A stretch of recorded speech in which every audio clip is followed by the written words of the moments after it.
Newly minted bantamweight champion Peter Yan is in no rush to complete the trilogy between him and Merab Dvalishvili. Um, on one end, I get it. You know, Peter Yan did have to do a number of things before he was granted another title shot. On the other end, though, I think Merab deserves the immediate rematch. And I think the key fact backing that statement up is that Merab has really just been crazy active this year. And I think it deserves a lot of respect. So much respect that he should get the immediate rematch. He hasn't at any point been trying to just sit on his title. He's been calling people out, just ultimately looking for the next fight after the next fight. And I really have to give him a lot of credit for that. And again, a lot of people might disagree with what I'm about to say, but I feel like Merab's activity has a lot to do with his loss to Peter Yan last night. Now look, please first before you try to punch your screen, listen to what I have to say. Okay, um,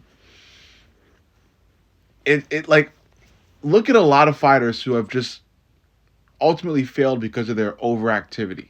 Israel Adesanya, you know, nonstop fights, nonstop damage. I think the same thing has really just been happening to Merab. Peter Yan came out and looked amazing. Do not get me wrong. He looked amazing, and I am in no way trying to take anything away from his victory last night. But Merab, just like every other human being, develops wear and tear with frequent fights. And I think he developed so much wear and tear that it was inevitable he was going to underperform at some point with all these frequent fights he wants. You know, like he'll win a fight and then immediately call for another fight in the next couple months. I'm pretty sure if he had his way, he'd be fighting every month. You know, that's how much energy and drive Merab Dvalishvili has. So I got to give him his respect, and I think everybody should. And I think he deserves so much respect that he does deserve an immediate rematch against Peter Yan. And another thing backing it up is that they've already fought before. So this would be the trilogy. This would be a rightful trilogy. You know, Merab gets one, Peter gets one.